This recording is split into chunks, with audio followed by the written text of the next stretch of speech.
Расійскі Растельгаснагляд зноў забараняе пастаўкі беларускіх харчовых тавараў у Расею. Пад абмежаванні патрапіла дзіцячае харчаванне кампаніі Белфуд Продакшн, а каўбасны цэх, прадпрыемства Александрыйскае, Шчучынскі мясны камбінат і Жабінкаўскі камбікормавы завод трапілі пад узмоцнены кантроль расійскага ведомства. Прычыны – кішэчная палачка, антыбіётыкі і генна-мадыфікаваныя кампаненты. А кажуць, у Беларусі самая чыстая і самая здаровая прадукцыя. Ага, а яшчэ кажуць, што яе так чакаюць у Расеі. А я вось не магу ўзгадаць, калі Расея не ўводзіла б супраць беларускіх тавараў нейкіх санкцый і абмежаванняў. То мяса, то малако, то падатковы манеўр. Спадзяюся, што хоць пасля 10 гадоў абяцанняў у снежні гэтага года адменяць роумінг. Вітаю вас, гэта тыдзень з Ігарам Кулеем і сёння ў нашай праграме. Хрысціянства вучыць не забівай, але не ўсе памятаюць, пра што вучыў Христос. Як беларуская праваслаўная царква будуе бізнес на захадзе, пры гэтым падтрымлівае расійскіх агрэсараў у забойстве украінцаў. Яны хацелі, каб у Вялікай Брытаніі я заснаваў для іх фонд, які меў бы свайго роду дабрачынны статус, таму што ў іх не было дабрачыннага статусу. У той час я не разумеў, што яны працуюць у шэрай зоне. Трэба ісці туды, дзе нас не ведаюць, туды, дзе нас чакаюць. Будзем ім па адным камбайне па чайнай лыжцы цукру прадаваць, казаў калісьці Лукашенка. І пайшлі. Але прызнацца сорамна куды, а мы распавядзем. Ну, гэта абсурдна выглядае, што яны сядзяць там з гэтымі сярэднявечнымі людзьмі, фундаменталістамі, і ім нешта спрабуюць прадаць. Ну, гэта за рамкамі проста і прыстойнасці. І 7 тыдняў засталося да развязання галоўнай палітычнай кампаніі года. Абмяркуем вынікі гарачых дэбатаў. У Спрынгфілдзе яны ядуць сабак. Людзі, якія сюды трапілі, яны ядуць катоў. Яны ядуць хатніх жывёлінаў, тых людзей, якія там жывуць. І вось, што адбываецца ў нашай краіне. І гэта ганьба. Калі б Дональд Трамп быў прэзідэнтам, Пуцін сядзеў бы цяпер у Кіеве. На гэтым тыдні расейцы заявілі пра свой контрнаступ у Курскай вобласці. Спачатку быццам бы нешта ў іх атрымоўвалася. У прапагандысцкіх пабліках былі бравада і заявы пра ажно 10 адбітых з надскоку населеных пунктаў. Аднак ужо бліжэй да вечара серады інтанацыя значна паспакайнела.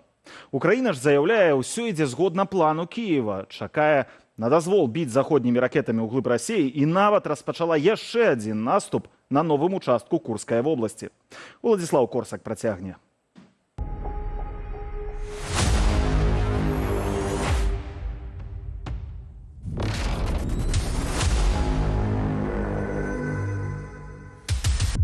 Увечары аўторка праваенныя расійскія тэлеграм-каналы выбухаюць радаснымі паведамленнямі. Армія РФ перакінула праз раку Сейм цяжкую тэхніку і пачала контрнаступ у Коранеўскім раёне Курскай вобласці. Паводле заяваў прапагандыстаў, лічба адбітых ва ўкраінцаў населеных пунктаў можа сягаць нават дзясятка за першыя сотні аперацыі. Расійцы паведамляюць пра непадрыхтаванасць і разгубленасць атакаваных украінскіх падраздзяленняў, публікуюць відэа з палоннымі. Якія дакладна паселішчы пад расійскім кантролем, не паведамляецца. Ужо ў сераду з'яўляюцца паведамленні пра інтэнсіўныя баі на Куршчыне. Прэзідэнт Украіны Уладзімір Зяленскі заяўляе, што ў Курскай вобласці ўсё ідзе згодна з планам украінскага камандавання, у тым ліку і наступ расейцаў.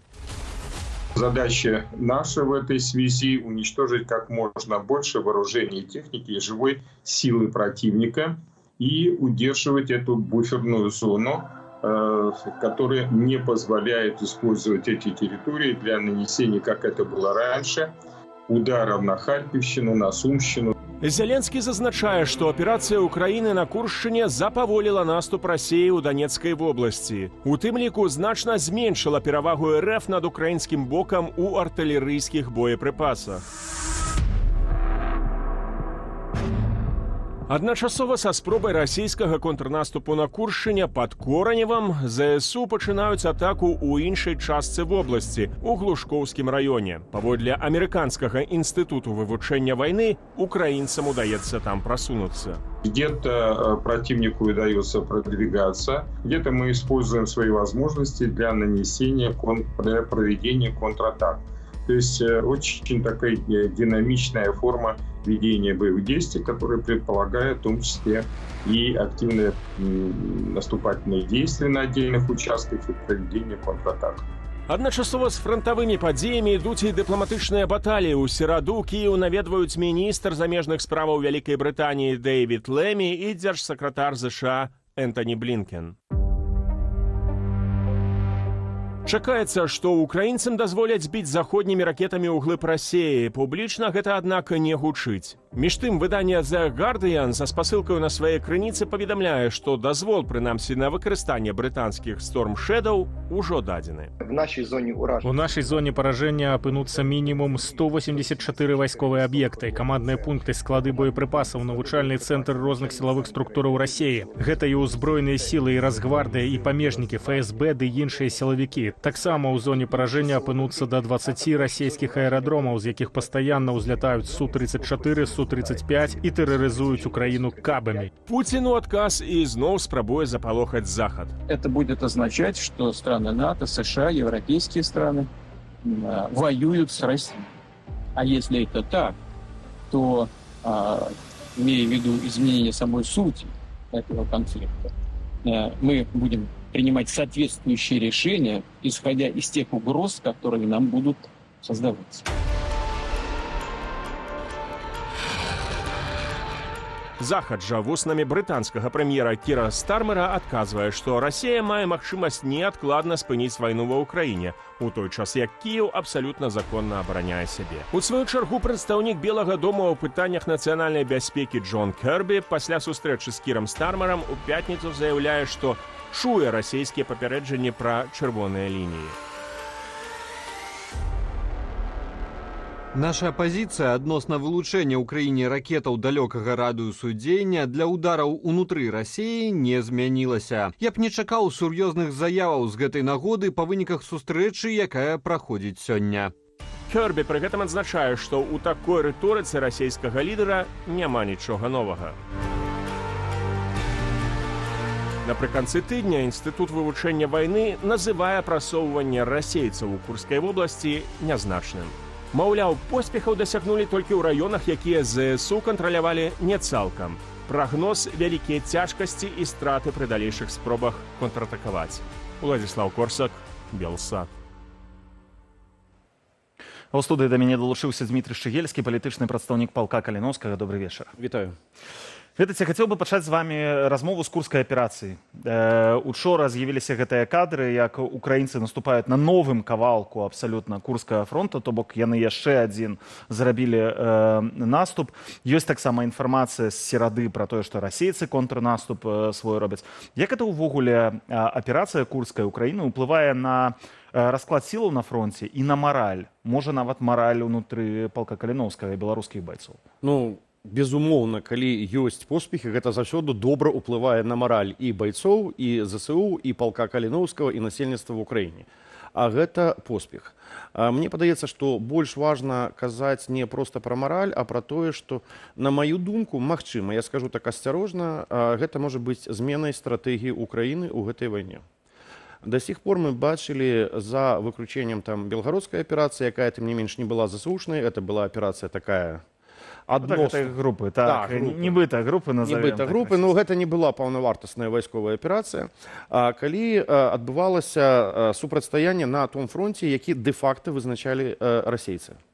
Украіна у гэтай барацьбе на тое, хто скончыцца першы. Там менш насельніцтва, там менш грошай, там менш зброі і гэтак далей.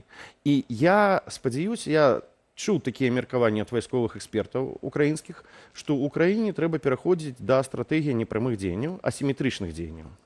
І калі зараз это можа быць пачатак такіх дзеянняў. І калі ён будзе паспяховы, мы можам чакаць, што гэта будзе працягнута. І здесь узнікае пытанне, дзе. Тэарэтычна гэта можа быць Малдова, Прыдністров'е, не Малдова, а Прыдністров'е, там ёсць вайсковая база. І гэта можа быць накірунак паўночны. А гэта значыць, што для нас та шмат чаго змяняе. Беларусь таксама. У мяне ёсць пытанне. Я ведаю, што на яго можа быць не быць адказу канкрэтна, але беларусы і пол Каліновскага бярэ ўдзел у гэтай курскай аперацыі. Мы не каментуем, дзе што, дзе бярэ ўдзел. Такія каментары можа даваць толькі прадстаўнік той, хто займаецца непасрэдна вайсковай працай, займаюць палітычным накірункам. Ясна. А можна распавесці хаця б пра акцыі беларусаў, якія ўжо адбыліся? Ці вы таксама не ўпаўнаважаныя? Не, акцыі беларусаў адбыліся. Беларусы прымалі ўдзел фактычна ва ўсіх акцыях, якія былі сур'ёзныя, прымалі ўдзел на ўсходзе Украіны, вельмі шмат прымалі ўдзел і з добрымі поспехамі. Ну, все-таки, давайте так, ёсць палітычны накірунак, ёсць вайсковы. По вайсковаму накірунку у нас ёсць людзі, якія значна больш кваліфікаваныя за мяне, яны будуць адказваць. Добра, іх і буду пытацца. Тады вам задам іншае пытанне, палітычнае. Калі вы кажаце, што палітычны прадстаўнік, то буду вам задаваць менавіта гэтае пытанне. Толькі што мы бачылі кадры абмену вайсковапалоннымі паміж Расіяй і Украінай. Так? І прычым Беларусь аказалася пасярэднікам у гэтым абмене. Чаму гэта здзіўляе? Таму што яшчэ нядаўна Украіна на ўсіх платформах заяўляла, што Беларусь не можа быць перамоўнай пляцоўкай, таму што яна сатэліт Расіі, яна з'яўляецца таксама бокам гэтага канфлікта, а пасярэднікам можа быць хтосьці нейтральны. Ці штосьці ў падыходзе Кіева змянілася? Яны цяпер бачаць Лукашэнку і Менск як годнага і вартага даверу партнёра? Ну, па-першае, абмены пастаянна адбываліся на тэрыторыі Беларусі. Гэта далёка не першы абмен, які там адбыўся. Па-другое, што і як будзе... Мы маем трохкутнік. Гэта украінскі ўрад, гэта рэжым Лукашенка і гэта беларускія нацыянальна-дэмакратычныя сілы. І мы маем змену стратэгіі украінскую, і здесь узнікае пытанне, што будзе далей. Маё асабістае меркаванне заключаецца ў тым, што раней ці пазней пачнуцца перамовы. Беларускае пытанне на гэтых перамовах узнікне. Перамовы Масква-Кіеў. Не Масква-Кіеў. Я ўпэўнены, што гэта будуць перамовы Масквы, Кіева, Еўразвяза, Злучаных Штатаў, хутчэй за ўсё, вельмі верагодна Кітая, магчыма Турэччыны, магчыма Індыі. То есть гэта будуць сур'ёзныя вялікія перамовы.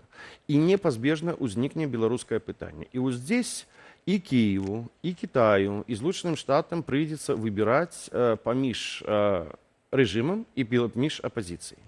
Або і рэжымам, і апазіцыяй.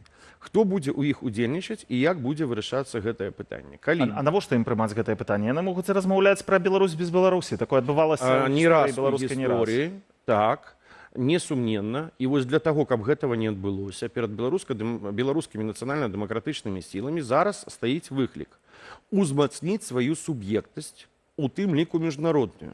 Для таго, каб якія-то прадстаўнікі беларускіх нацыянальна-дэмакратычных сілаў, я не буду казаць, хто і як, прымалі ўдзел у гэтым абмеркаванні. У Украіны ёсць запыт на бяспеку. І пытанне бяспекі, яно, на маю думку, малаверагодна, што можа быць вырашана выключна дамоўленасцю з Лукашенко. Лукашенко больш не верыць. Ніхто яму Ірпень, Бучу і тое, што адбывалася з поўначы ў першыя тыдні і месяцы вайсковых дзеянняў, не прабачыў. Калі беларускія нацыянальна-дэмакратычныя сілы не прадэманструюць справможнасць, патэнцыял таго, што яны могуць быць сур'ёзным партнёрам, то тады будуць перамовы пра беларусаў без беларусаў. Таксама ёсць пытанне Кітая, у якога ёсць свае інтарэсы ў Беларусі і ў рэгіёне. І здесь великая недопрацоўка, на мой погляд, тое, што кабінет, офіс, координацыйная рада де-факто камунікуюць в асноўным толькі з Захадам. Ёсць пытанне поўдня, ёсць Турэччына. То есть у нас тут атрымліваецца, ведь а чым будуць гэтыя перамовы? Можа, яны ёсць гэтыя размовы, толькі што пра іх нікому не паведамляюць? Ну, будзем спадзявацца, што яны ёсць. Пытанне, у каго і як яны ёсць. Окей. Вельмі цікавае пытанне. Калі вы думаеце, такія перамовы маглі б пачацца? Я не ведаю, калі яны могуць пачацца, но я упэўнены, што, глядзіце, аб чым будуць гэтыя перамовы? Або гэта будзе проста замарозка, ну тогда гэта пауза, гэта не вырашэнне, або гэта будуць перамовы аб тым, як жыць далей, якая будзе архітэктура бяспекі хаця б у Европе, а магчыма і ў свеце. Як ее адбудаваць, і здесь непазбежна ўзнікне пытанне Лукашенка і пытанне Беларусі. І вось у гэты момант я лічу, што ў беларускіх дэмакратычных сілаў нацыянальна-дэмакратычных з'яўляецца магчымасць паўплываць на сітуацыю. Я не думаю, што калі такая магчымасць з'явіцца і беларускія нацыянальна-дэмакратычныя сілы прымуць удзел у гэтых перамовах, то наша грамадскасць будзе задаволена. Хутчэй за ўсё, яна будзе незадаволена. Таму што найбольш верагодны, мне падаецца, сцэнар транзіту, калі прыйдзецца якім-то чынам суіснаваць і беларускім нацыянальна-дэмакратычным сілам з іх вяртаннем у Беларусь, і рэжыму, які ёсць зараз. І тут могуць быць абсалютна розныя сцэнары. І прыйдзецца шукаць які-то баланс інтарэсу. Кампраміс з Александром Лукашенком? Ну, тут пытанне такое. Добра, мы адмаўляемся ад Ведаеце, на гэтым тыдні я чаму пра гэта таксама кажу? Мне цікава, што я чую гэта і ад вас у гэтым моманце гэтую ідэю, таму што на гэтым не новая ідэя. Мой калега Сергей Пацасонны з Вадзімам Кабанчуком запісваў размову ці на мінулым тыдні, вось дакладна не магу згадаць. І Вадзім Кабанчук, новы прадстаўнік па пытаннях абароны ў кабінеце, казаў таксама, што у прынцыпе ён бы гатовы быў прабачыць Лукашэнку ўсё, калі б той пайшоў таксама на пэўныя саступкі. Ну, па-першае, гэта не дзіўна, што ў нас супадаюць пазіцыі, таму што Вадзім Кабанчук гэта прадстаўнік у кабінеце, ну яго ёсць каманда, я ўхожу ў гэтую каманду. У гэтую каманду ўходзяць каліноўцы, уходзяць прадстаўнікі руха Каліноўскага. І перад тым, як нешта казаць, мы апрацоўваем сітуацыю, аналізуем і гэтак далей. Я здзіўляюся не таму, што вы гэта кажаце. Я ведаю, што вы ў адной як бы структуры знаходзіцеся. Я просто кажу, што пра гэта гучыць уже другі раз. Всё вельмі проста. Значыць, глядзіце. Мы гатовы пачаць грамадзянскую вайну, мы гатовыя на крывю, мы гатовыя на ахвяры, што меншае зло. Ахвяры або прабачыць Лукашэнку. Мне не хочацца прабачыць Лукашэнку і яго паплечнікаў. Раней ад каліноўцаў я чуў якраз такі, што яны са зброяй гатовыя пайсці вызваляць Беларусь. Яны гатовыя пайсці і зараз са зброяй вызваляць Беларусь. Асабліва, калі будзе ўторгненне з Беларусі, Лукашэнка ўцягнецца. Гэта зусім іншы сцэнар. Но трэба разумець, што сцэнар не адзін, іх можа быць некалькі. І мне падаецца, што найлепшы сцэнар для Беларусі гэта ўсё-такі ісці на кампраміс, потому што гэта значыць, што мы пазбегнем крыві. І мне падаецца, што продзяржаўны палітык павінен клапаціцца пра народ цалкам, не толькі пра тых, хто падтрымлівае офіс Светланы Ціхановскай, там дэмакратычныя перамены і гэтак далей. У нас ёсць людзі нейтральныя, значная частка насельніцтва. У нас ёсць тых, хто падтрымліваюць Лукашенка, і нацыя. І гэта вялікае пытанне, як зрабіць так, каб мы пасля зрасцілі ўход да Лукашенка гэтую нацыю. Нам прыйдзецца прайсці праз працэс нацыянальнага дыялогу, разумення адзін аднаго, прымірэння магчыма. Гэта не значыць, што не будзе ілюстрацыі, усім все прабачыць. Но пры гэтым трэба разумець, што трэба шукаць які-то разумны баланс. І я лічу, што гэта меншае зло і, магчыма, найлепшы выхад для нацыі цэліком, як бы у каго не было вялікая жажда помсты, справедлівай помсты. Часам я разумею людзей, хто сидзеў, тых, у каго загінулі, но, на жаль, у палітыкі так бывае, што адбываецца не найлепшае рашэнне, а найменшае зло з магчымых. Разумею, гэта вельмі далёкая, як мне здаецца, перспектыва, улічваючы тое, што мы перажылі і 10-й год, і 20-й, ўжо 5 гадоў зараз будзе. Глядзіце, мы ў рамках вайны, гэта зусім якасна новая сітуацыя. Падзеі разгортваюцца на фронце даволі моцна і хутка, і я не выключаю, што гэта могуць быць пытанні месяцаў. Гаспадар Дмітрый, вельмі цікава, але я хачу вам яшчэ адно пытанне задаць, таму што у нас будзе скончвацца час таксама размовы. Яно тычыцца рэформы ў палку Каліноўскага. Мы чулі пра тое, што там зараз адбываецца. Вы можете распавесці, што змянілася вось за апошні час, як гэта рэформа ідзе, ці паспяховая яна, і, магчыма, пра тое, што змянілася з палком Каліноўскага пасля таго, як Вадзім Кабанчук, намеснік камандзіра палка, прыняў пасаду ў аб'яднаным пераходным кабінеце Беларусі.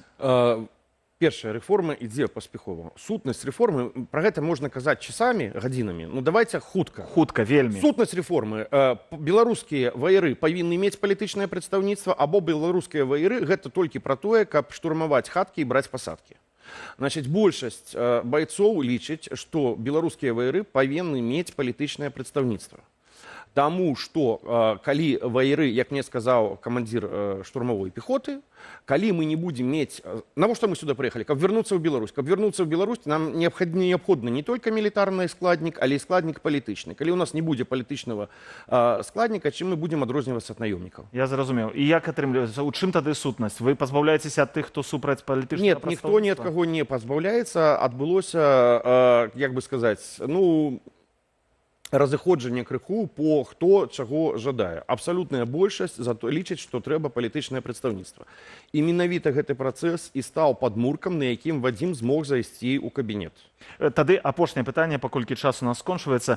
Ці пасля прыхода Вадзіма Кабанчука ў кабінет палепшыліся адносіны па лініі Дэмсілы, офіс Святланы Ціхановскай з палком Каліноўскага? Бо раней мы бачылі, што там не было паразумення. Па-першае, гэта не зусім так.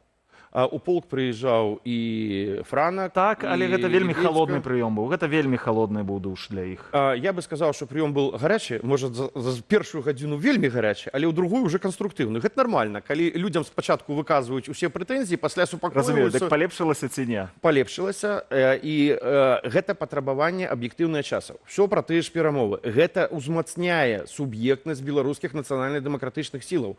Тым, што прадстаўнік ваяроў з'явіўся в кабінеце. Тым, што в координацыйнай рады з'явілася камісія па нацыянальнай бяспекі і абароны. І тым, што нам трэба усім узмацніць усе тры інстытуцыянальныя структуры. Офіс Святланы Ціхановскай, аб'яднаны пераходны кабінет, координацыйную раду. Тагды ў нас з'явіцца надзея на тое, што пра Беларусь будуць гаварыць з беларусамі, а не без беларусаў. Дзякуй вялікі за гэтую размову. Дмітрий Шагельскі, палітычны прадстаўнік палка Каліноўскага, быў у нашай студыі. Российская православная царква распыляе па свеце наратывы рускага міра. Тым жа займаюцца і асобныя прадстаўнікі беларускага філіялу маскоўскага патрыархату. Менскія манашкі са Свята-Елісаветінскага манастыра збіраюць грошы на захадзе пра свае дабрачынныя канцэрты і нагандляваныя пры цэрквах. Частка грошай трапляе на ўсход Украіны да расійскіх узброеных сілаў у якасці лекаў і нават аўтамабіляў са знакам Z. Юлія Цяльпук высвятляла, чаму еўрапейскія краіны ўсцяж выдаюць візы агентам рускага міра і чаму некаторыя заходнія прыходы ўсцяж запрашаюць двудушных беларусак у еўрапейскія святыні.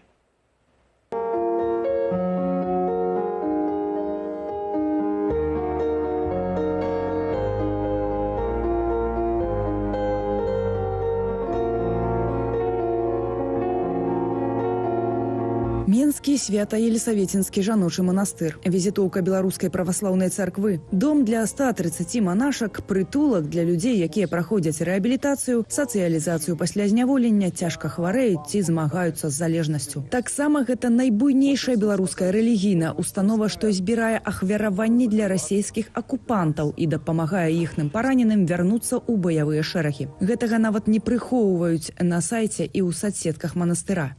Была 3 недели там, в Донецке. Вот понедельник, сколько-то дней, и я все еще там. Вот мысленно я еще там, с этими людьми, с нашими бойцами. Там, знаете, вся Россия. Я увидела настоящее фронтовое братство. Они все как родные братья. Я говорила, это мы очень благодарны вам вот за защиту и еще за то, что мы имеем возможность им послужить. Сёстры ў добраахвотніцах і браты ў ваярах на баку краіны-акупанта. Гэта частка манастырскай нармальнасці, якую духоўнік установы протоіерэй Андрэй Лемяшонак прапагандуе з 2014 года. Тады ён цешыўся анексіі Крыму Расіяй. Цяпер агітуе і ваяваць. У нас с подворья там пошел один брат воевать. Так он так, понимаете, так он сказал вообще как-то по-блаженному. Он так рвался, понимаете. Он говорит, ну я и годик повоюю, а потом меня, наверное, убьют, но вы отпойте меня. И говорит, чтобы обязательно были матушки. И так он это сказал, понимаете, красиво. Ну, разве можно победить таких людей? Кіраўніцтва Свята-Елісаветінскага манастыра называе Уладзіміра Пуціна пасланнікам Бога і увасабленнем дабрыні. Таму апроч Усявышняга і яго святых, служкі манастыра праслаўляюць ідэі рускага міра. Яскравы прыклад 2 гады запар хрэсны ход на дзень перамогі пад георгіеўскай стужкай і з расійскім трыкалорам. Менскія манашкі дапамагаюць забіваць. Загаловак да аднаго з дзясяткаў артыкулаў групы «Хрысціянская візія», што архівуе фота і відэадоказы удзелу Свята-Елізаветінскага манастыра ў падтрыманні вайны, а не толькі мірных жыхароў Донбасу. У справу 7, скарочаная назва манастыра, трапляюць і доказы незаконнага збору работнікамі манастыра грошай на медыкаменты, броні, камізэлькі, каскі і нават квадрацыклы для расійскіх жаўнераў.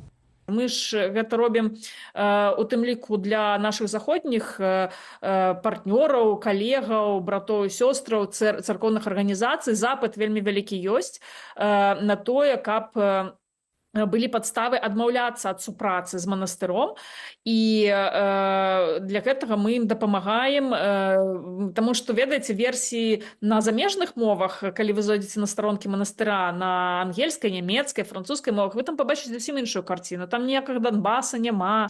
Не распавядаюць там і пра выкарыстанне таннай працоўнай сілы і начныя змены. За 25 гадоў існавання установа развіла маштабны бізнес у вытворчасці і продажы свечак, іконаў, сувенірнай прадукцыі, гарбатаў, бальзамаў і гэтак далей. Мастерская работает 7 дней в неделю. Зачастую работает и по ночам. Не останавливается работа в мастерской и 24 часа в сутки. Многие люди со Свято-Елизаветинского монастыря дают нам информацию про то, что в монастыре отбывается, потому что Свято-Елизаветинский монастырь таксама не такая адзінная сістэма, там вельмі шмат людзей, якія просто працуюць, таму што не могуць знайсці іншай працы. Іхнымі рукамі манастыр стварыў буйную гандлёвую сетку ў Беларусі. Рэгулярнымі партыямі адпраўляе прадукцыю і за мяжу ў суправаджэнні сясцёр. Францыя, Вялікабрытанія, Італія, Ірландыя, ЗША, Аўстралія, Ізраіль і Сербія. Апроч дзвюх апошніх, гэта дзяржавы, што ўвялі санкцыі супраць Расіі за ваенныя дзеянні ва ўкраіне. Это вялікае вельмі прадпрыемства, ну это нават сетка прадпрыемств, яднаны вот под гэтым адным парасонам Свято-Елизаветинский монастыр. Гэта з'ява не толькі у беларускім праваслаўі, гэта з'ява ў сусветным праваслаўі, тому што калі у пачатку 2000-х гадоў за мяжой казалі Менск, мітрапаліт Філарет, то цяпер, калі чуюць слова Менск, Менск, Свято-Елизаветинский монастыр. У рэлігійным кантэксце гэты беларускі брэнд самы вядомы ў свеце. На гэтых здымках цэх, у якім манашкі пракладваюць дарогу бізнесу. Часу на молитву амаль не застаецца. У нас очень важно это социальное деятельство. Мы работаем с людьми. 90% времени я занимаюсь так называемыми ОВС. Международные связи, можно так называть, в интернете, Facebook, Instagram и так далее. Все жертвы, которые мы собираем за границей, мы это делаем на поддержку людьми. Сясцёр за працаю напярэдадні застала наша калега ў кафедральным саборы Святой Марыі, што месціцца ў французскім горадзе Байон. Роспісы 19 стагоддзя і вітражы эпохі Рэнесансу. А па суседстве лаўка Менскага Свята-Елізаветінскага манастыра з эксклюзіўнымі таварамі, але таксама і кітайскім шырспажывам. Яны сказали: о, вы сочыце за нашай дзейнасцю. Я сказала: канешне, я ведаю, што вы дапамагаеце расійскім жаўнерам. А яны нават не пачалі гэтага адмаўляць, згадзіліся з гэтым, але кажуць, мы таксама падтрымліваем і сацыяльныя праекты. Прадавалі перадусім расійскія матрёшкі, нейкія брошкі, расчёскі, такія рэчы, якія ні да веры, ні да касцёла, ні да чаго не маюць адносінаў. І гэта, мне падаецца, такі верх цынізму.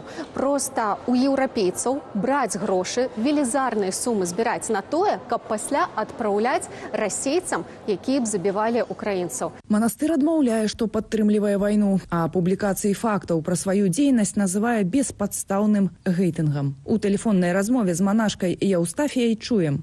Сейчас нас сейчас разъездят, но я там же тоже у нас непростая ситуация, нас же не везде принимают.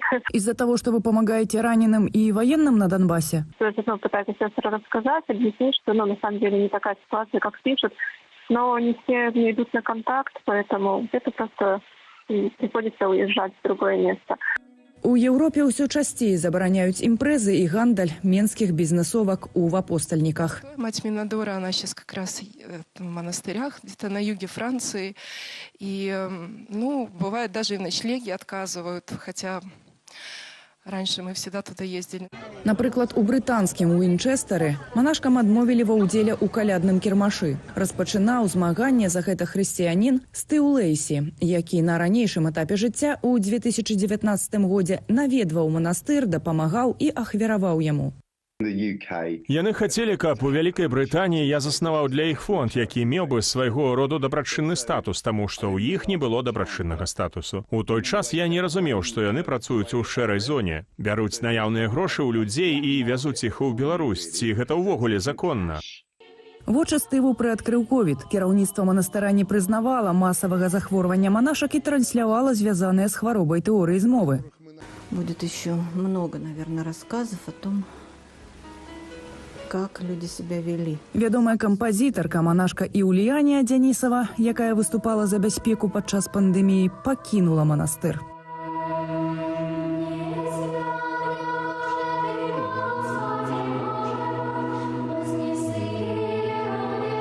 А потым здарыўся Лукашенко, а пасля Беларусі 2020 года пачаў разумець, што Расія як бы захоплівае Беларусь у шмат якіх адносінах.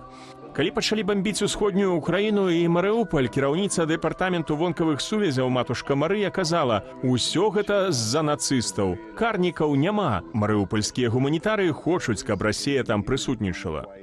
З тае пары Стыў абмінае прыходы расійскай праваслаўнай царквы, а наведвае святыні праваслаўнай царквы Украіны. Беларускіх манашак, што вандруюць па свеце, лічаць крывадушнымі. Яны бачаць сябе ў стане вайны з Захадам, і гэта сапраўды важна. Яны лічаць, што Захад у корані дрэнны, а Расія вялікая. У прынцыпе, ў шмат якіх адносінах яны дзеюць падобна да ісламскай дзяржавы або Талібану. Кормяць бедных, прыкідваюцца, што абараняюць іх і клапоцяцца пра іх. Але пад гэтым хаваецца моцная ваяўнічасць. Згодна з інфармацыяй ад крыніцаў з манастыра, атрыманай хрысціянскай візіяй і пацверджанай ботам кіберпартызанаў Вока Змагара, кіроўца, які выязджаў у Еўропу з манашкамі Міндорай і Німфадорай, раней працаваў у камітэце дзяржаўнай бяспекі. На сястрынскім сходзе потым прагучала: Есть люди, которые не боятся сказать слово. И слава Богу, что мы не все потеряли. Конечно, у нас есть такие друзья верные. И немного их, которые услышат это, они скажут другим, понимаете. Это война, духовная война, информационная война. Но мы верим, что Святая Русь победит, и все. Хрысціянская візія ініцыявала кампанію «Стоп-7» і заклікае беларусаў замежжа адказваць ваяўнічым манашкам скаргамі на іхную дзейнасць у мясцовыя органы ўлады. Юлія Цяльпук, Белсат. Санкцыі не працуюць. Намагаюцца пераканаць лукашэнкаўскія чыноўнікі і ягоная ж прапаганда. Мы бы маглі паверыць на слова, але ёсць пытанне. Напрыклад, чаму тады беларускія прадпрыемствы шукаюць партнёраў сярод палітычных ізгояў? Калі твае справы ідуць добра, то навошта звязвацца з тымі, каго ў свеце лічаць тэрарыстамі? Марыля Дакуцька разбіралася ў таксічных кантактах рэжымных чыноўнікаў, ад якіх ім самым сорамна. І ўхлусні пра санкцыі не працуюць. Сустрэча з белымі парцалянавымі філіжанкамі і без абутку. З аднаго боку прадстаўнікі Міністэрства горназдабывальнай прамысловасці і нафты, з другога дэлегацыя беларускага прадпрыемства. Выглядае звычайна для афіцыйнага візіту, але ёсць нюанс. Гаворка аб прадстаўніках Афганістану і Белазу. Улада ў гэтай краіне утрымлівае прызнаная тэрарыстычную шмат якімі краінамі арганізацыя Талібан. А наш Белаз ужо 3 гады як пад заходнімі санкцыямі за падтрыманне рэпрэсій у Беларусі. Партнёры вартыя адзін аднаго. Перамовы, вядома, вяліся пра супрацу. І цвёрдасць свайго намеру беларускі бок падмацаваў шчодрым падарункам – цацачным Белазам. Пра гэтай перамовы стала вядома ад талібанскага міністэрства. Ведамства размясціла допіс з фотаздымкамі ў сацыяльнай сетцы X. А вось на сайце кампаніі «Белаз» ані слова. Прамаўчалі і беларускія дзяржаўныя медыі. Яны самі бачаць, што гэта абсурдна выглядае, што яны сядзяць там з гэтымі сярэднявечнымі людзьмі, фундаменталістамі, і ім нешта спрабуюць прадаць. Гэта за рамками просто і прыстойнасці. Талібан, вярнуўшы сабе ўладу ў Афганістане ў 2021 годзе, змяніў жыццё краіны ў адпаведнасці са сваім спецыфічным радыкальным трактаваннем ісламу. Найбольш гэта закранула правы жанчын. Цяпер іхняе жыццё грунтуецца на нормах шарыяту, якіх разумеюць талібы. Жанчынам забараняецца атрымліваць адукацыю, займаць дзяржаўныя пасады, працаваць юрысткамі ці суддзямі. З даступных для іх пакінулі медычныя спецыяльнасці. Жанчынам нельга выходзіць на вуліцу без суправаджэння мужчыны, ды наведваць грамадскія месцы. Абавязковым стала хаваць цела і твар пад буркаю. За парушэнне строгага дрэс-коду можа пагражаць смерць. Роля, якую талібы адвялі жанчынам, гэта нараджэнне дзяцей і догляд за домам. Шлюб можна заключаць з непаўнагадовымі. За 3 гады кіравання Талібану ў Афганістане яны мелі шмат планаў адносна знішчэння жанчын. Спачатку яны закрылі школы і універсітэты, затым забралі ў жанчын працу. Цяпер, калі свет іх не прызнае, яны ціснуць на жанчын. Яны хочуць, каб іх прызналі, прымушаючы жанчын прыстасоўвацца. Але падобна Беларусь, дзе... У нас конституция не под женщину. А таксама... Иногда не до законов. Становішча афганскіх жанчын пры талібах не турбуе. Ура! Асабліва на фоне уведзеных санкцыяў. У тым ліку і супраць Белазу, пра што кампанія страціла замежных партнёраў, прадаўцоў дэталяў, а таксама заходнія рынкі збыту. Не выручае ў такой сітуацыі тое, што застаўся галоўны экспартны кірунак – Расія, куды ў дасанкцыйны 2020 год прадавалі амаль траціну ад агульнага аб'ёму прадукцыі. Напоўніцу заняць нішу не даюць канкурэнты сяброўскіх краінаў. Основной рынок сбыта, то есть Российская Федерация, он проигрывается китайцам. И проигрывается как по цене, так и по качеству. И режим Лукашенко через основного дилера холдинга БелАЗ, то есть через торговый дом БелАЗ, уже давным-давно ищет новые рынки сбыта своей продукции. Беларусь не ўпершыню спрабуе наладзіць супрацу з Афганістанам. Яшчэ да вяртання талібаў да ўлады Лукашенко ў 2019 годзе намагаўся збудаваць трохбаковыя стасункі – Беларусь, Таджикістан, Афганістан. Макею, тагачаснаму міністру замежных справаў, было даручана трымаць гэты кірунак на асаблівым кантролі. Афганистан огромная страна. Эмомали Шарипович говорит о том, что Афганистан нуждается в тех товарах, которые мы можем произвести в Душанбе. Акурат у той год таваразварот між Беларусю і Афганістанам склаў толькі 115 мільёнаў долараў. Нашая краіна экспартавала нафтапрадукты, тэхніку, запчасткі ды харчы. Узамен атрымлівала садавіну і гародніну, а таксама сухафрукты. Афганістану больш няма чаго прапанаваць, акрамя сельскагаспадарчай па вялікаму рахунку прадукцыі, альбо нейкіх там спосабах удзелу ў распрацоўцы карысных ресурсаў прыродных. Мяркуючы са сціплага паведамлення афганскага міністэрства, акуратна сумеснае асваенне рэсурсаў беларускі бок цяпер і замахнуўся. Прынамсі, гаворка вялася аб праектах у горназдабывальнай галіне, а таксама будаўніцтве перапрацоўчага заводу. Афганистан – это очень богатая с точки зрения ресурсов страна. Да, надо понимать, что там в горах много всего спрятано. Я думаю, что там и уран можно найти, ну, все что угодно. Есть разница, конечно, между разведанными запасами и потенциальными. Потенциальных запасов очень много. Вось толькі ў гэтым кірунку зноў жа давядзецца пазмагацца з куды больш буйнымі, зацікаўленымі ў карысных выкапнях Афганістану гульцамі, тым жа Кітаем ці Расіяй. Таму наладжванне якой-кольвек супрацы можа весціся з мэтаю выкарыстання тэрыторыі, падкантрольнай талібам, як транзітнай у Пакістан. За гэтым нешта можа быць гэты транзітны калідор і прынамсі забяспечыць, што праз Афганістан можна будзе нешта правесці без таго, каб гэта там знікла і там і каб яно даехала до Пакістана, а можа далей і да Індыі. Ці калі не наўпрост гандляваць з суседнімі з Афганістанам краінамі, то скарыстацца ім як пасярэднікам у абыходзе абмежаванняў на правядзенне грашовых аперацыяў. Санкции мешают не продавать продукцию, а получать за это деньги. И ситуация, например, в Южной Америке, когда они намеревались поставить туда, в принципе, достаточно большое количество самосвалов, но банки отказались просто с ними работать. Это проблема, с которой БелАЗу приходится сталкиваться и приходится находить дополнительные какие-то маршруты, поставки своей продукции, либо дополнительные какие-то компании прокладки.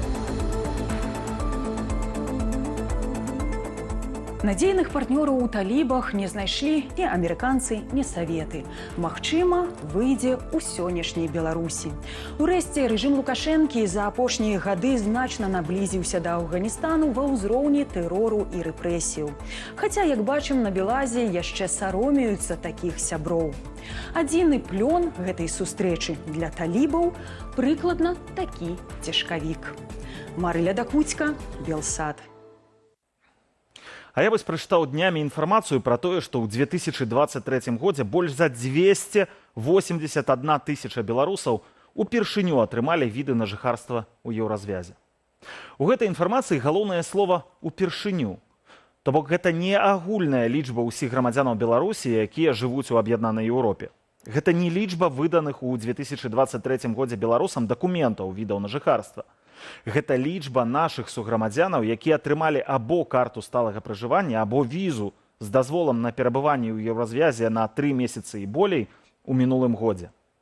То бок яшчэ раз, гэта не тыя беларусы, якія жывуць у еўразвязе ўжо па 5 ці 10 гадоў. Гэта новыя людзі, і іх вельмі шмат. Наколькі шмат? Давайце скарыстаемся простай матэматыкай. 281 тысяча – гэта Пінск і Барысаў разам узятыя. Два гарады з топ-10 у Беларусі па насельніцтве узялі і выехалі цягам аднаго года. 281 тысяча цягам года – гэта па 770 асобаў на дзень.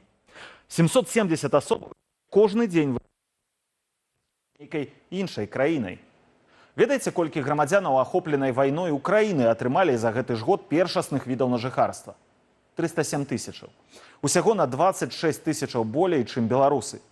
Толькі вось украінцаў 38 мільёнаў, а беларусаў 9. У 4 разы меней.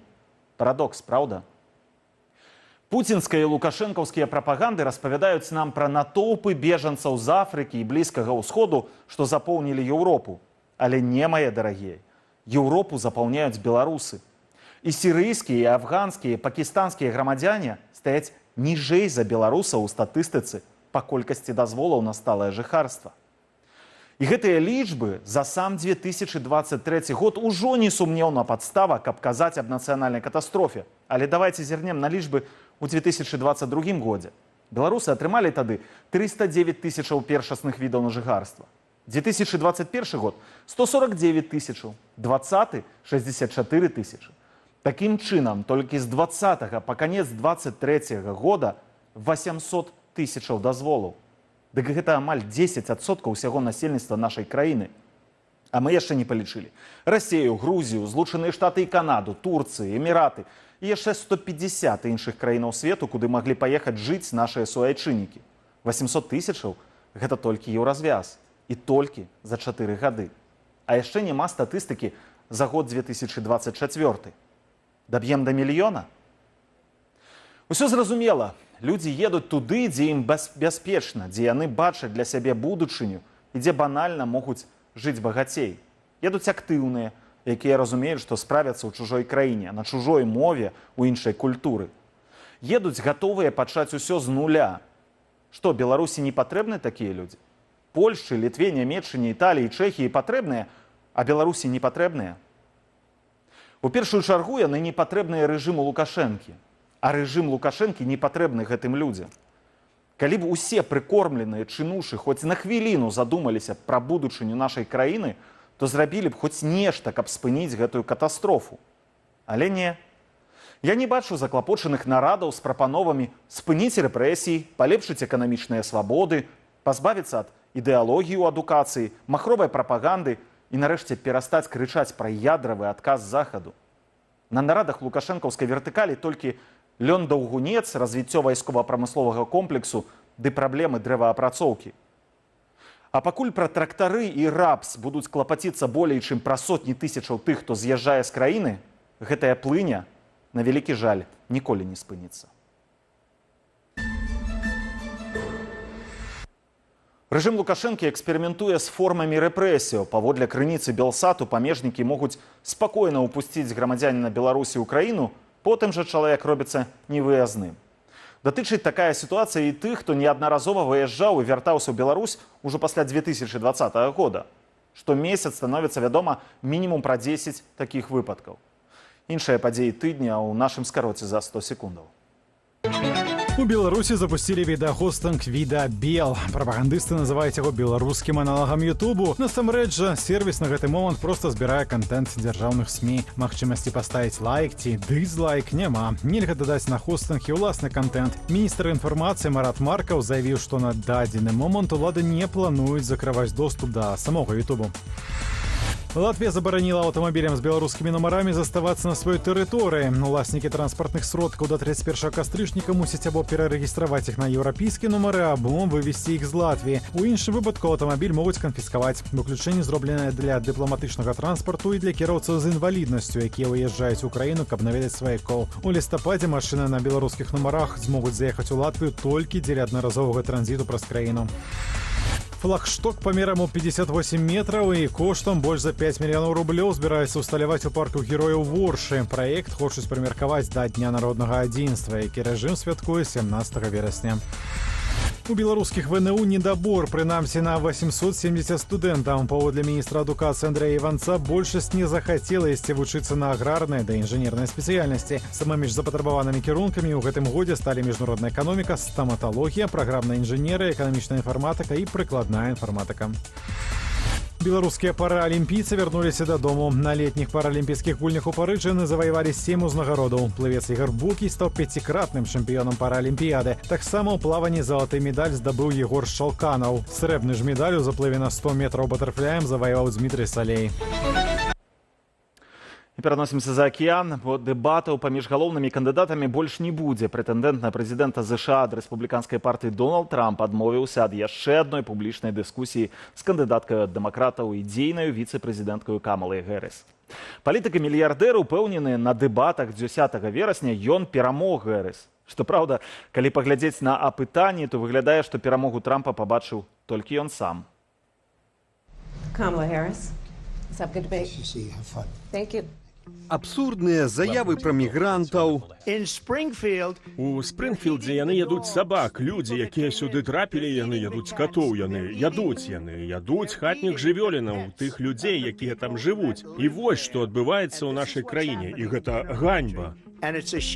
Што базаваліся на відавочным фэйку з соцсетак. Шмат спрэчак вакол дазволаў на аборты. Настолькі гарачых, што мадыратары дэбатаў умешваліся, каб зняпраўджваць самыя кантраверсійныя заявы Трампа.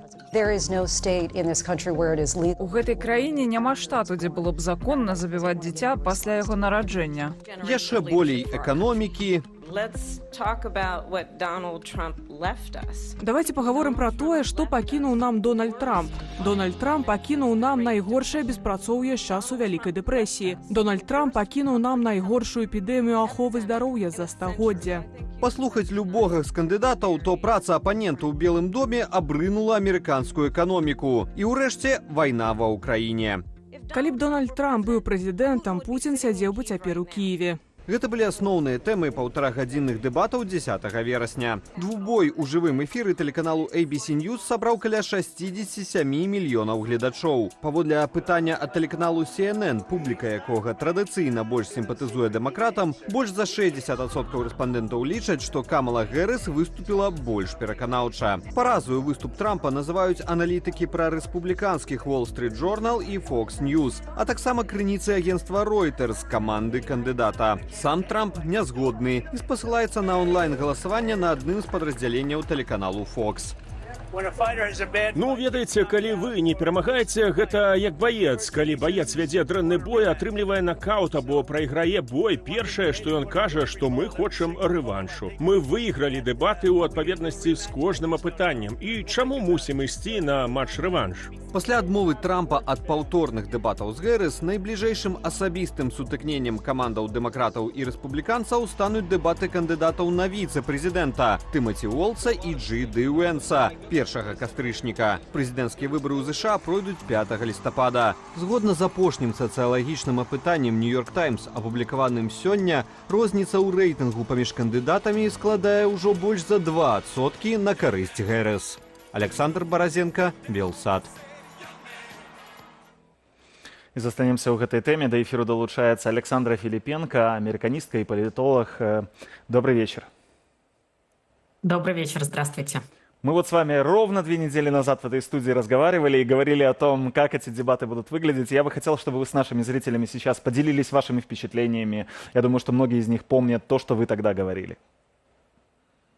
Ну, действительно, дебаты оказались очень-очень важными, как и ожидалось. И обе команды, и Трампа, и Харрис, относились одинаково к этим дебатам. Но вот кандидаты сами относились к дебатам совсем по-разному, как выяснилось.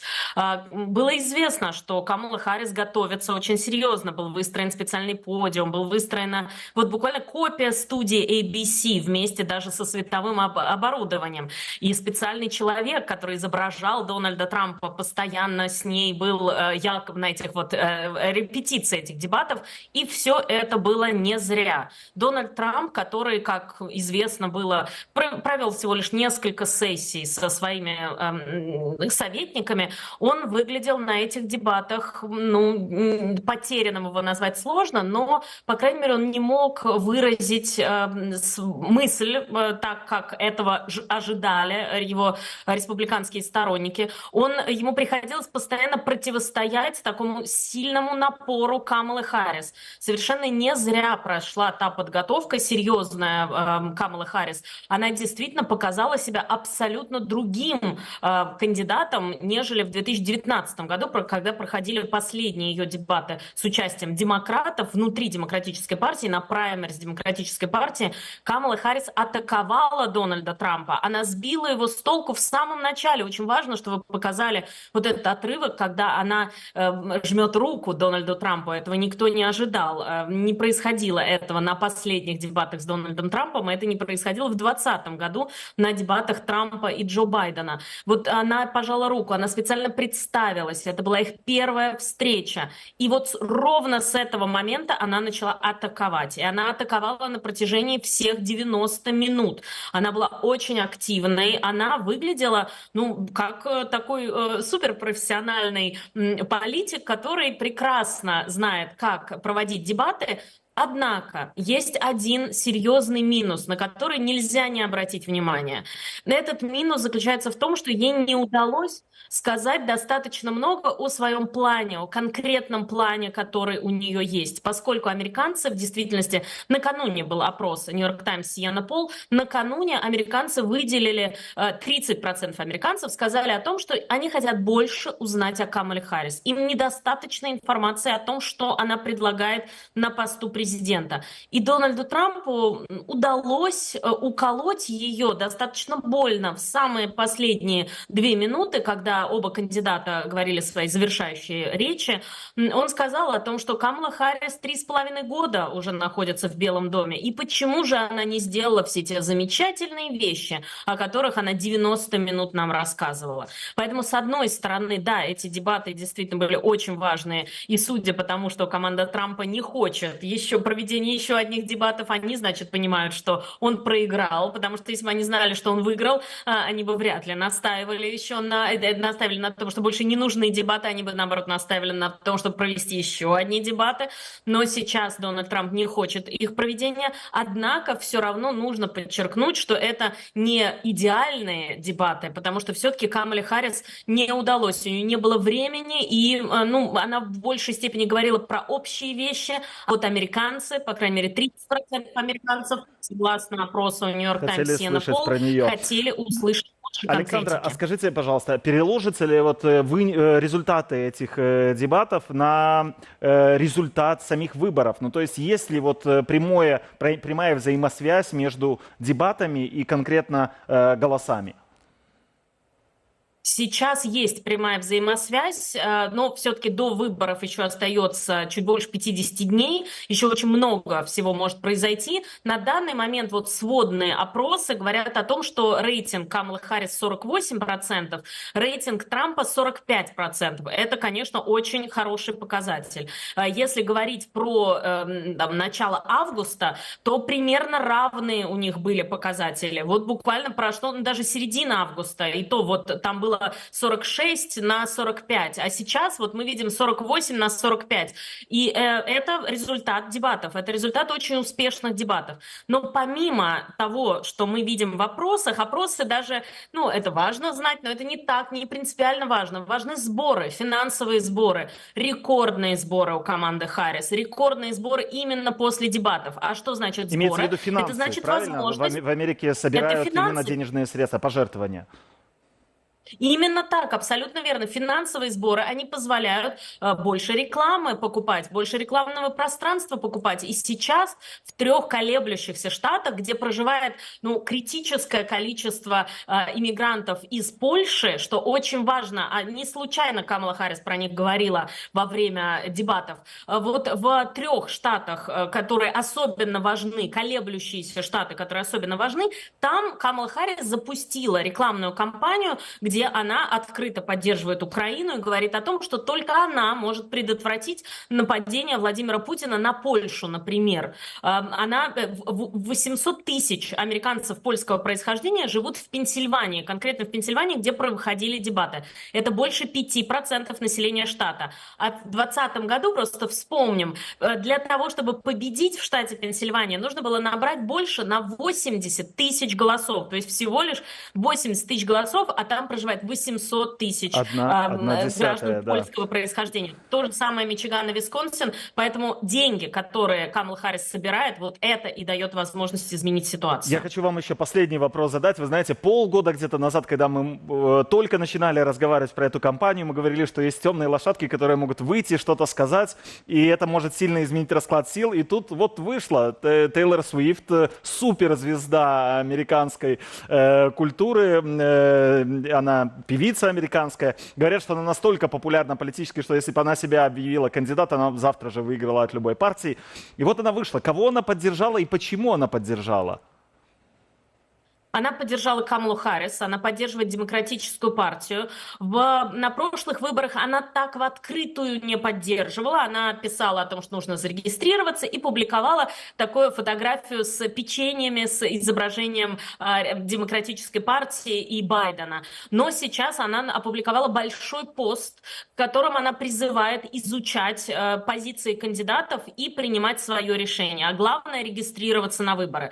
Тейлор Свифт действительно оказывается большим игроком в американской политике, и, скорее всего, ее поддержка демократов, ее поддержка Камалы Харрис связана с тем, какая позиция у Камалы Харрис по репродуктивному здоровью, по женскому здоровью, по репродуктивным правам женщин. Потому что тема абортов, когда Дональд Трамп заговорил о том, что на 9-м месяце и после 9-го месяца, это значит просто убийство, демократы выступают за аборты, ведущая ABC даже не выдержала и поправила его, сказав о том, что это неправда. И этого никто никогда не выступал за нечто подобное. И действительно, это неправда. Это много раз развенчанный миф, который Дональд Трамп повторяет из раза в раз. И в 2016 году он об этом говорил на дебатах с Хиллари Клинтон, и в 2020 он это говорил на дебатах с Байденом. Постоянно он об этом говорит. И вот позиция Тейлор Свифт связана все-таки с тем, что Камала Харрис — это выразитель свободы, в том числе для женщин. И Камала Харрис переводит тему абортов в тему в целом того, что государство и Дональд Трамп, никто, ни один правитель, ни сама она, никакой другой политик не имеет права диктовать людям о том, что они делают со своим здоровьем, что они делают со своим телом. Вот эта позиция действительно сподвигла, судя по всему, Тейлор Свифт и эти обвинения, ужасные обвинения Дональда Трампа в том, что демократы хотят делать аборты на 9-м месяце или после 9-го месяца, вот это сподвигло, скорее всего, Тейлор Свифт опубликовать тот пост в Инстаграме и в Твиттере. Да, и выразить свою позицию. Александра, спасибо вам большое. Очень приятно всегда с вами поговорить об американской политике. Я думаю, что ближе к кампании еще не раз с вами встретимся. Доброго вам вечера. Спасибо за ваш комментарий. І застанемся ў замежжы, ўжо як мінімум 6 чалавек сталі ахвярамі моцнай паводкі ў цэнтральнай і ўсходняй Еўропе. Бясконцыя праліўныя дажджы ідуць у шэрагу рэгіёнаў Чэхіі, Румыніі, Польшчы, набіраюць моц у Аўстрыі, пад пагрозай Нямецчына. Славакія ды і Венгрыя. Рэкі выходзяць са сваіх берагоў ды змываюць усё на сваім шляху. Цыклон Борис накрыў Еўропу. Рэкордныя ападкі выклікаюць безліч паводак. Найбольш цяжкая сітуацыя ў Румыніі. Там загінулі сама менш 4 асобы. Людзі ратуюцца ад вады на дахах. Разбураныя ці засталіся без электрычнасці тысячы дамоў. Усё, што я бачыў, гэта суцэльны бруд. Я не ведаю, дзе машына, бо ў мяне нават не было часу агледзецца.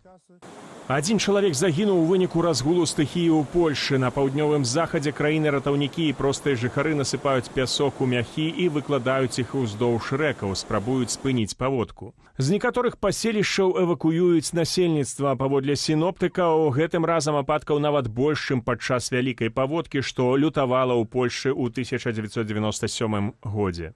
Што мы будзем рабіць? Нас прытуліла моя сястра, у яе малая кватэрка. Яна прыняла нас, так што пакуль у нас ёсць дах над галавой. Што далей?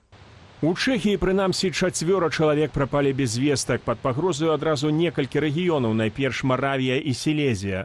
Моцны вецер і паводка пакінулі без электрычнасці сотні тысяч жыхароў. Рамонтныя работы ўскладніліся праз затапленне участкаў, дзе месцяцца электрастанцыі. Паводка нішчыць масты ў некаторых населеных пунктах. Ратаўнікі на надзіманых лодках эвакуююць людзей з першых паверхаў шматпавярховікаў. З-за паваленых дрэваў перыядычна спыняецца чыгуначны рух. Мы тут ужо пад вадой. Цяпер у нас ёсць вада ў падвале, у суседзяў вада ў падвале. Яны кажуць, што зробіцца яшчэ горш. Таму мы чакаем. Спадзяюся, эвакуацыі не будзе, але пабачым.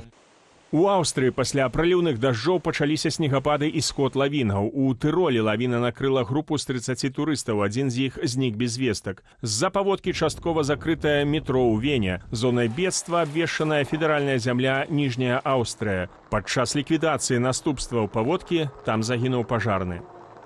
Мы перажываем цяжкі драматычны час у Ніжняй Аўстрыі. Для многіх жыхароў Ніжняй Аўстрыі гэта, верагодна, будуць самыя цяжкія гадзіны ў іхнім жыцці. У Славаччыне і в Угоршчыне на наступным тыдні чакаюць пад'ёму ўзроўню вады ў Дунаі ажно на 8 метраў. Уладзіслаў Корсак, Белсат. Праз 2 дні ў аўторак у Беларусі афіцыйна будуць адзначаць Дзень народнага адзінства.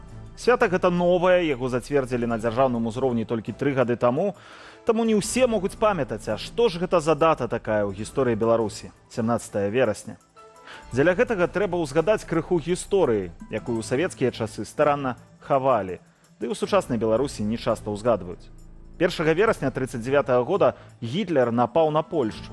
Зрабіў ён гэта адразу пасля таго, як падпісаў са Сталіным пакт аб ненападзе і раздзеле Еўропы на сферу ўплыву. Згодна з гэтай дамоўленасцю, Гітлер забіраў сабе адну частку Польшчы, а Сталін другую. Таму 17 верасня 1939 праз 2,5 тыдні пасля нападу Гітлера на Польшчу з захаду, з усходу рушыла чырвоная армія Сталіна. Сустрэліся 2 саюзныя арміі, нацысцкая і савецкая, ў Берасці, дзе 22 верасня правялі супольны парад. І такім чынам заходнія землі Беларусі, кінутыя Леніным у 21 годзе на мірнай канферэнцыі ў Рызе, сталіся часткай БССР праз 18 гадоў. Землі, на якіх пераважна пражывалі беларусы, аказаліся ў межах адной дзяржавы.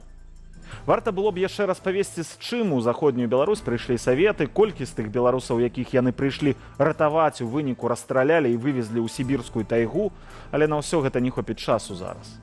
Я не ведаю, што было ў галаве ў чалавека, які прыдумаў вызначыць менавіта 17 верасня днём народнага адзінства. Але нават для мяне, берасцейца з заходняй Беларусі, гэты дзень вельмі неадназначны. І тым болей я не бачу ў ім нічога народнага.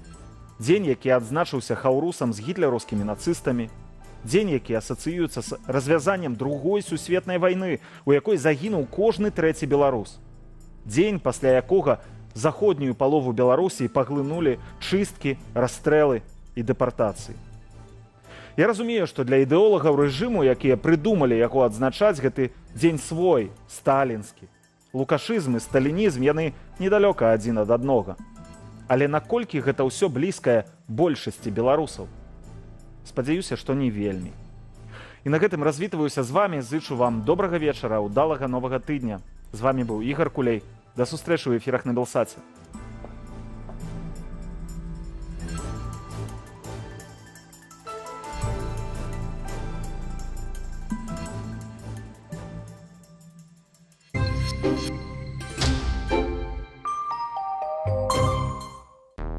Скандальная праўда пра сацыяльную сетку TikTok ды прычыны яе папулярнасці.